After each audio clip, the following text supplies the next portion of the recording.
Bored? Dissatisfied? Hopeless? Desperate? Empty? Living life without a purpose can even lead to anxiety and depression for many people. We all want to find our purpose in life. It is a very important part of what makes us feel alive and vibrating at a high frequency. Life without purpose has no meaning and can often lead to suicidal thoughts. I'm going to try and help you discover your life's purpose today.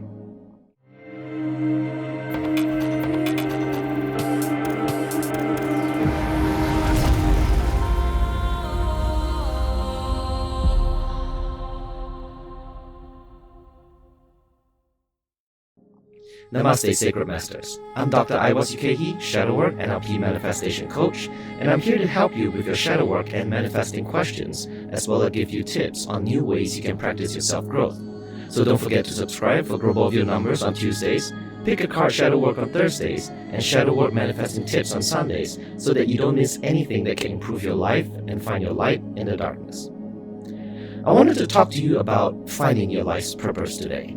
Now, obviously, this is not easy, but with some shadow work, we can help you get closer to finding the life that brings you meaning and fulfillment. Let's get into the bare bones of things.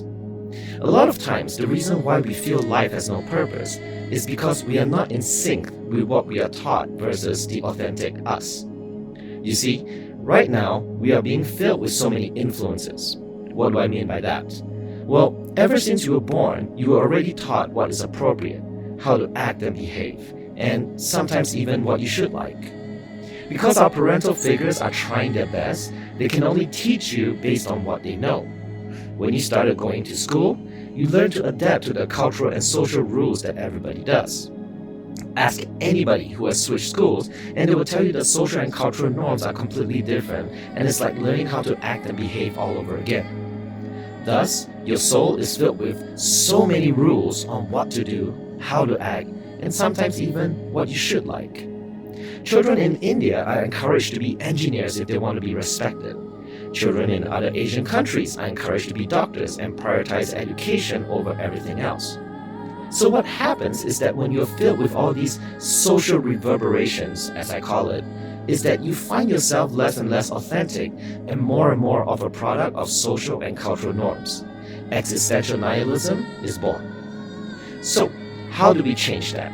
Find the authentic you and discover your true calling. The biggest thing you should do is to sit down with your shadow child. If you have not done it, the links are in the description box below for my 7-day course in getting to know your shadow child and introduction to shadow work. This is the inner child within you that is screaming out to be heard. When you sit down with your shadow child, it is time to start asking it questions and really try to go back to the day when you were little. You have to think about what you used to love to do before you were asked to fit in. How did you play as a child? What were you curious and excited about? The answers to these questions may hold a clue to your life's true calling. Using your shadow child, you really want to start getting acquainted with the original, authentic you. I must stress that when you're doing shadow work with your shadow child, remember to turn off all distractions like social media, emails, or TV, and find a nice quiet spot with just you and your shadow child. This also trains you to slow down, because we live in a world of instant gratification culture. Sometimes we forget that finding your true calling is a journey. Most of us give up because we're so used to how quick everything is. Therefore, try and sit with yourself and allow the possibilities to flow. It might take you doing a few things over a few months before you find it. But that's your journey. It will be different from anyone else, so really start from the beginning, before you were injected by social norms. When you are on your journey to discover your authentic self and true calling, you have to recognize the fact that one of the most important stresses that will come to you is money and status. I know that money is important to our survival, but in your discovery for your true calling, try to eliminate that during your session of discovery. Take an hour, a day or so to go out and try new things without any financial investments yet. Just go out and have fun. Don't try and let your conscious mind tell you what's right or whether you should do it. Just do new things and let your heart tell you where it is you have to go. A calling doesn't have to come in the form of a career. In fact, It could be just writing poetry or even volunteering to help others. In fact, money and career might get in the way of things because some callings like volunteering would be meaningless with money involved. The whole idea is to help them with your time, correct? So, once you get the idea that a true calling does not have to mean a career, or it could, it opens you up to more possibilities. Remember, the most important question when trying to find your purpose is, what is the most important thing I can do with my time? Take a look at this graph. If you can find two things out of this graph, you are already more successful than 80% of the people in this world. The one thing that you absolutely need is love. You have to love it. When you love it and you find something you're great at doing, it becomes a passion. If you love it and the world needs it, it becomes a mission. Profession and vocation may not necessarily be a purpose because ultimately your heart has to be in it. Otherwise, it wouldn't be a true calling. You may find a purpose in your work such as saving the Arctic, which is a great thing, but if you don't love it, then no matter what the world needs makes no difference. Finding your true calling is all about you. One of the ways you can know if you're closer to finding your true calling is to be mindful about your energy levels. When you are doing something close to your true calling, you'll find life is easy. Time passes by fast and you feel a sense of fulfillment. Very much like being in love for the first time. But when you're further away from it, you'll find your days hard and taxing. Time passes by slow and you constantly check the clock. You feel depleted and drained when you get back. Of course, society has brainwashed you into believing that if you're tired, it's because you worked hard and that's a good thing. The truth couldn't be further. The universe gave you a unique energy and frequency, and that's how it communicates with you what is important to you. We are all born unique and different, but somewhere in life, we have to choose to be like everybody else. Nobody is like you. And that's why when you have high energy and closer to your calling, it seems like you have core strength. I'm not talking about muscle, but core strength in things that come naturally to you. Are you naturally great at drawing? Can you spend hours on it and wonder where time went by? When work or activities resonate with your core strength and unique energy, you're closer or may even find your true calling. And remember the important thing. Try and eliminate any measures of success with your true calling. Our world is filled and obsessed with units of measure, so much to the point that many have given up on their passions and dreams because of it. Remember that we only want success because we are ingrained to believe it is a measure of happiness. So if happiness is the main goal, let your soul find it. Don't worry about what society tells you in how to measure your journey. Not all journey falls into the framework of money and status. Let me give you an example from my own personal experience. I grew up in a strict Christian family, and we were not even allowed to watch TV.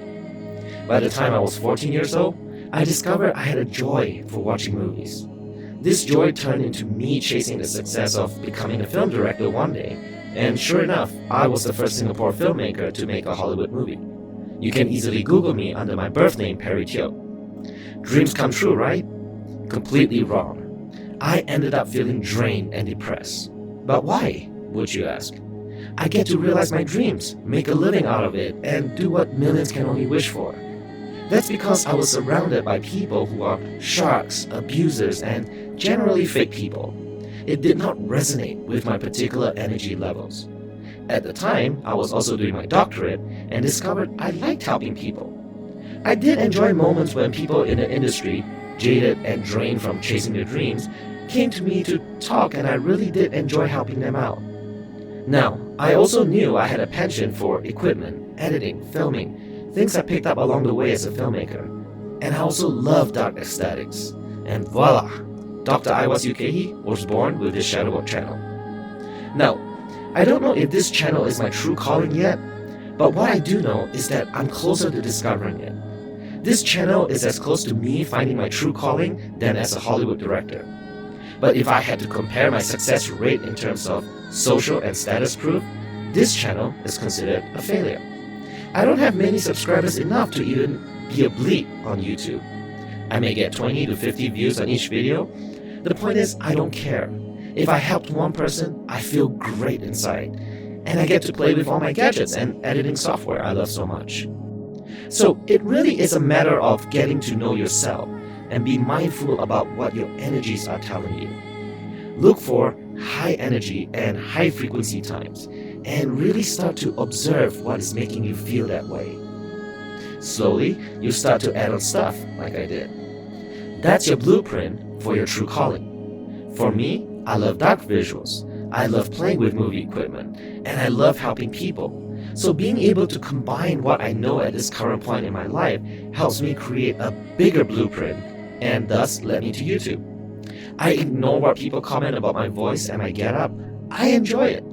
Everybody has different opinions and they are all valid. This is mine. So remember to pay attention to everything.